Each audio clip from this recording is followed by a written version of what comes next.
ఆరోగ్యం అంటే natural food. Nature మంత్ర ఇప్పుడే మీ ఇంటికి తెచ్చుకోండి. మా స్టోరీ అందరికీ తెలిసిందే. పరిస్థితుల ప్రభావం నుంచి మా ఇద్దరం కలిసి ఉండాల్సి వచ్చింది. కలిసి ఉండిన తర్వాత ఒకరి మీద ఒకరికి ప్రేమ పుట్టి అలా ట్రావెల్ చేస్తూ వచ్చాం. మీరు ఎప్పుడైనా సరే ఒక 1 day or 2 days if in case sir అక్కడ ఉండి మీరు ఇక్కడ ఉండే సిచ్యువేషన్ వస్తే అప్పుడు అదే ఇంతవరకు రాలేదు. అతను మ్యాక్సిమం ఉండలేరు, బాగా డిపెండెంట్ అయిపోయారు. సో నేను లేకుండా మ్యాక్సిమం ఉండలేరు. అదే చెప్తున్నాను కదా, నేను ఏమండి కొంచెం నాకు ఇంట్రెస్ట్ ఉంది బిగ్ బాస్ మీద, నేను వెళ్తానండి అంటే ఇంక మరి ఇష్టం, నేనైతే ఉండలేనని చెప్పారు. ఇంక నేను ఎలా వెళ్ళగలను? సో ఇంకా చెప్పేశారు అయితే. తనైతే డైరెక్ట్ గా చెప్పేస్తారు, నేనైతే ఉండలేను, ఇంక మరి నీ ఇష్టం.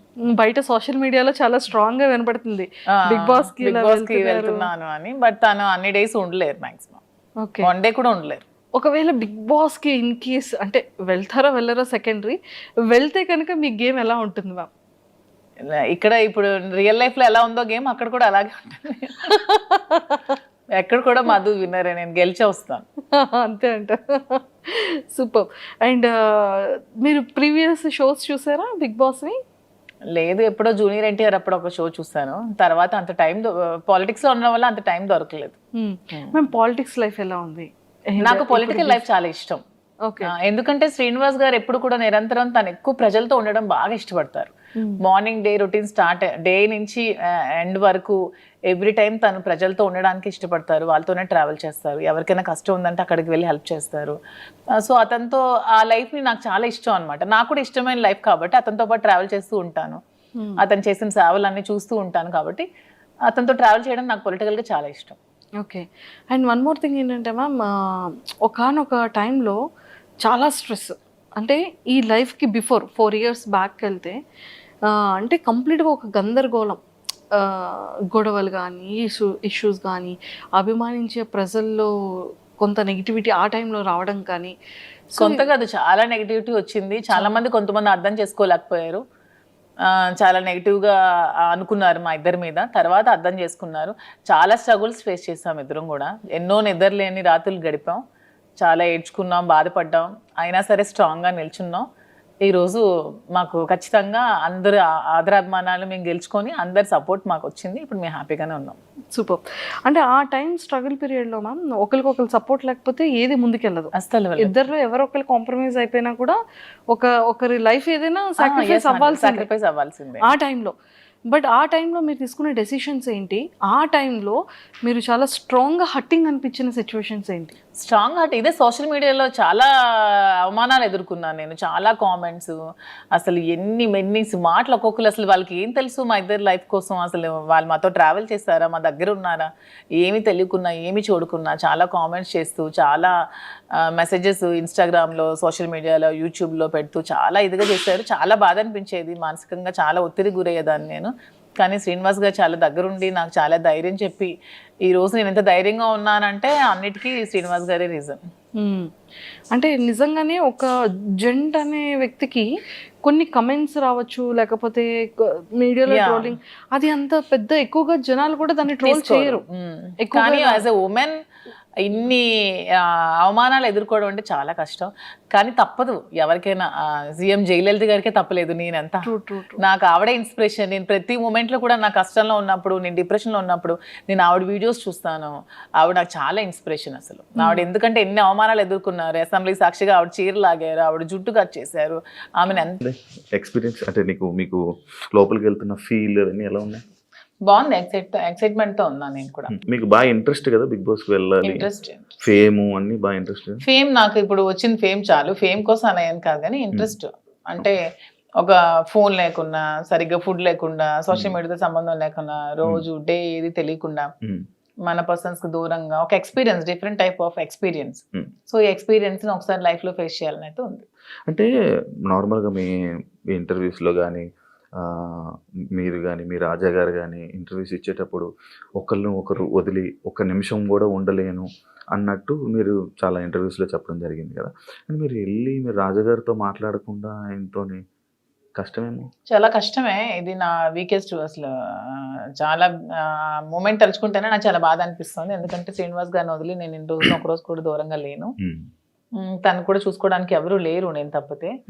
సో ఇవన్నీ కొంచెం కష్టమే, అందుకనే ముందు నేను వెళ్ళలేదు. ఉమ్. కానీ మళ్ళీ శ్రీన్ గారు ఎందుకు ఈ అవకాశాన్ని వదులుకోవాలి, నీకు వచ్చిన అవకాశాన్ని వెళ్ళు, నేను పర్వాలేదు ఉండగానే సపోర్ట్ చేస్తానని చెప్పి నన్ను కొంచెం మోటివేట్ చేసి పంపిస్తున్నారు. అంటే చాలా మంది కంటెస్టెంట్లు నేను చూసాను అనమాట ఎవ్రీ సీజన్ లోపల, అంటే బయట బాగానే స్ట్రాంగ్గా ఉన్నారు అంటారు, లోపలికి వెళ్ళంగానే ఎమోషనల్గా డౌన్ అయిపోయి అయ్యో మన రాజా గారిని మిస్ అయిపోతున్నాను అని చెప్పడం కానీ, లేకపోతే మా పేరెంట్స్ని మిస్ అయిపోతున్నాను, నాకు కావాల్సిన వాళ్ళు మిస్ అయిపోతున్నాను అని చెప్పి ఎమోషన్ అవ్వడం జరుగుతూ ఉంటుంది. అది కొన్నిసార్లు సింపతి అని చెప్పి కూడా బయట పోర్ట్రే అవుతుంటుంది. లైక్ అలా మీరేమైనా మిస్ అయ్యి దీని గురించి ఎమోషనల్గా ఏడవడం అలాంటివి ఏమైనా జరుగుతాయా? అలా ఏం లేదు. సింపతి ఎమోషన్ అంటే ఏదైనా ఒక మూమెంట్లో మనం గుర్తొస్తే బాధపడొచ్చు, కానీ ఆ మూమెంట్ వల్ల గేమ్ డిస్టర్బ్ చేసుకొని ఆ మూమెంట్ వల్ల మనం వెళ్ళిన మోటివ్ మర్చిపోతే వెళ్ళడం కూడా వేస్ట్. బ్యాలెన్స్ చేసుకోవాలి, ఎమోషన్ని బ్యాలెన్స్ చేసుకుంటూ గేమ్ ఆడాలి, అదే కదా మరి రియాలిటీ షో బిగ్ బాస్. ఇక్కడ మీతో మాట్లాడుతుంది చాలా స్ట్రాంగ్గా వెల్ ప్రిపేర్డ్గా లైక్ ఇలా ఉండాలి అన్నట్టు ఉన్నది మీతో. ఏమి ప్లాన్ చేసుకున్నారా? అది ఏం ప్లాన్ చేసుకోవాలి? పోనీ మీరు చెప్పండి, మీరు ఒక బిగ్ బాస్ కంటెస్టెంట్ అంటే కదా, ఏం ప్లాన్ చేయాలి? మీకు బేసిక్గా ఆ ప్లానింగ్స్ ఏముంటాయి నాకు తెలీదు. అంటే అదే రియాలిటీ షోలో రియలిస్టిక్ గా ఉండాలని నేను అనుకుంటున్నాను. ప్లానింగ్స్ ఏమైనా ఉంటే టిప్స్ చెప్పండి. టిప్స్ చెప్పడం కదా, అంటే స్టార్టింగ్ వెళ్ళే కంటెస్టెంట్లకి వాళ్ళకి ఏం తెలియదు, ఎవరు వస్తున్నారు ఏంటి, వాళ్ళ క్యారెక్టర్ ఏంటి, వాళ్ళు ఎలా బిహేవ్ చేయబోతున్నారు ఏంటి అనేది మనకు ఒక ఐడియా ఉంటుంది. కాకపోతే వైల్డ్ కార్డ్ వాళ్ళకి ఒక ప్లస్ పాయింట్ ఉన్నది, అంటే ఏ కంటెస్టెంట్ ఎలా ఆడబోతున్నాడు, ఏ కంటెస్టెంట్ ఎలా ఆలోచించబోతున్నాడు, వాడు ఏం చేయబోతున్నాడు, వాడి స్టెప్స్ ఏంటి అనేది మనకు ముందే ఒక ఐడియా ఉంటుంది. అంటే మీరు మొత్తం చూసారా ఈ 4 weeks? నేను మొత్తం చూడలేదు, అప్పుడప్పుడు చూస్తున్నాను. వాళ్ళకి ఎలా తెలియదో మాకు కూడా వాళ్ళు ఎలాగో తెలియదు. నాకు వాళ్ళ పేర్లు ఇప్పుడు తెలుసు అంతే, అంతకుమించి నాకు తెలియదు. అందులో మాస్కులతో ఆడినప్పుడు వాళ్ళు ఎప్పుడు ఎలా మారుతారో కూడా ఎవరికీ తెలియదు. ఈ రోజు ఇలా ఉండొచ్చు, రేపొద్దున ఇంకొకలా ఉండొచ్చు, ఒక రోజు ఒకలా గేమ్ ప్లాన్ ఉంటుంది వాళ్ళు, ఇంకో రోజు ఇంకోలా ఉంటుంది. సో ఆ స్ట్రాటజీ కూడా కంప్లీట్ గా మనకు తెలియదు, తెలుస్తుంది అనేది అపోహ, అంతే కదా. ఈ రోజు మీ గేమ్ ప్లాన్ ఒకలా వాళ్ళు ప్లాన్ చేసుకోవచ్చు, నెక్స్ట్ మూమెంట్ కి వాళ్ళు మారొచ్చు, ఇలా కాదు నేను ఇంకోలా ఆడాలని మారొచ్చు. సో ఒకే స్ట్రాటజీ మెయింటైన్ అవ్వదు కదా. అంటే లైక్ మాస్క్లు అని చెప్పి అన్నారు కాబట్టి ఎవరైనా మాస్క్ పెట్టుకుని ఆడుతున్నట్టు అనిపిస్తుంది, అందరూ ఆడుతున్నట్టు అనిపిస్తుంది, ఎవరు జెన్యున్ గా లేరని అనిపిస్తుంది. మీరు వెళ్ళాక మిమ్మల్ని కూడా మాధురి గారు ఎందుకో మాస్క్ వేసుకొని ఆడుతున్నారు అని అంటే మీరేం? నేను వచ్చాక క్వశ్చన్ చేస్తే ఆన్సర్ నేను చెప్తాను, మీకు అలా అనిపిస్తే. నేను వెళ్ళిన తర్వాత మీకు నేను ఏమైనా మాస్క్ వేసుకున్నట్టు అనిపిస్తే, వచ్చిన తర్వాత మీరు ఇదే క్వశ్చన్ మీకు ఉంటే అప్పుడు ఆన్సర్ చేస్తాను. మిమ్మల్ని ఎప్పుడు ఇంటర్వ్యూలో తప్ప బయట మీ గురించి తెలియదు, మీ ఎమోషన్స్ గురించి తెలియదు. ఎలాంటి విషయాల్లో మీరు కోపడుతుంటారు, ఎలాంటి విషయాల్లో మీరు ఎమోషనల్గా డౌన్ అవుతుంటారు? నాకు చాలా విపరీతమైన కోపం అసలు, యాక్చువల్గా చాలా అంటే చాలా కోపం. అసలు ఆ కోపాన్ని ముందు ఎలాగా అంచుకోవడానికి నేను ఒక ప్లాట్ఫామ్ అనుకుంటున్నాను. శ్రీనివాస్ గారు చాలా చెప్తున్నారు, చెప్పి పంపిస్తున్నారు. చాలా కోపం, అక్కడ ఏదైనా ఒక అన్యాయం జరుగుతోంది, అక్కడ తప్పు జరుగుతోంది, అది బాగాలేదు, అలా చేయకూడదు అలా అనే మూమెంట్ నాకు అనిపించినప్పుడు నాకు చాలా అసలు ట్రిగ్గర్ అయిపోతాను, చాలా కోపం వచ్చేస్తుంది. అంటే ఎవరైనా ట్రిగ్గర్ చేసి ఈజీ, అది మీ వీక్నెస్ కదా. నేను ఎవరైనా ట్రిగ్గర్ చేస్తే ట్రిగ్గర్ అవ్వను, నాకు అది నచ్చకపోతే ట్రిగ్గర్ అవుతాను.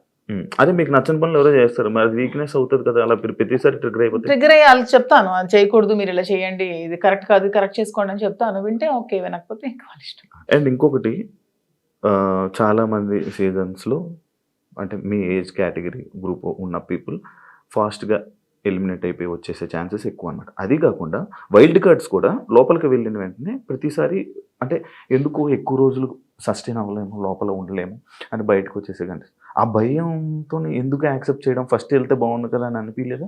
అలా ఏం లేదు, వైల్డ్ గా ఉంటాను కాబట్టి వైల్డ్ కార్డ్ అనుకుంటున్నాను. అది అర్థమవుతుంది వైల్డ్గా ఉంటారని. దాంట్లో ఎందుకు అంటే మీ ఏజ్ మేము గెలవకూడదా, మేము ఆడలేమన్నా, మీ ఒపీనియన్ ఎందుకు, మమ్మల్ని సపోర్ట్ చేయరా పబ్లిక్ సపోర్ట్ చేస్తారు అంటే నేను ఆ విధంగా మీరు అన్నారు కదా, మీ ఏజ్ వాళ్ళు వచ్చేస్తారు, మీ ఏజ్ వాళ్ళు త్వరగా వెళ్ళినట్టు. అది అనేది జనాలు ఒక ఒపీనియన్, జనాలకి ఒక ఒపీనియన్ అలా ఉండిపోయింది.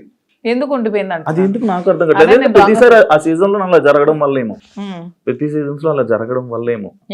మేము సరిగ్గా గేమ్ ప్లే చేయలేమా, మేము సరిగ్గా స్ట్రాటజీ ప్లాన్ చేయలేమా, మేము ఫిజికల్ గేమ్స్ ఆడలేమా, మేము అన్ని 100% పర్ఫెక్ట్ గా ఇచ్చినప్పుడు మమ్మల్ని మేమే ఎందుకు ఎలిమినేట్ అవుతామని అనుకోవాలి. అంటే ఇప్పుడు మీకు అంటే లైక్ ఇంత బిఫోర్ ఇంటర్వ్యూలో చూసాను, నాకేమో డబ్బుకు అంత పెద్ద కరువు ఏం లేదు, నా దగ్గర కావాల్సినంత డబ్బు ఉందన్నారు. అంటే మీ డబ్బు ఉన్న వాళ్ళు అక్కడ బాత్రూమ్లు కడగమంటే బాత్రూమ్లు, గిన్నెలు కడగమంటే గిన్నెలు, కింద తోడమని తోడగలరా? అదే కొంచెం కష్టం. అదే ఇలాంటి విషయాలు ఉంటాయి కదా, అలా దానికోసం అడిగాను క్వశ్చన్. కానీ శ్రీనివాస్ గారు దాన్ని కూడా నాకు మెంటల్గా ప్రిపేర్ చేశారు. అంటే ఏ సిచ్యువేషన్ లో కూడా ఇలా ఉండాలి. ఇక్కడికి వచ్చాక కడిగిద్దామనా? నేను అసలు చీపురు పట్టుకుంటేనే అతను చూడలేరు. అదే మరి ఇప్పుడు అక్కడ అలా ఉంటాయి. అది కాకుండా మిమ్మల్ని అనరాని మాటలు అంటుంటారు. నాకు ఇష్టమైనది నాకు వంట వచ్చు కదా, నేను వంట చూస్ చేసుకుంటాను, వాళ్ళకి చేయమని. అంటే మీకు నచ్చింది ఎవరు కదా, అది బిగ్ బాస్. అది బిగ్ బాస్ రిక్వెస్ట్ చేసుకుంటాను. మంచిగా మాట్లాడా. iDream. Please subscribe iDream Media. Please do subscribe to iDream. Please subscribe to iDream Media. For best entertainment and information, please subscribe iDream. And don't forget to subscribe to iDream.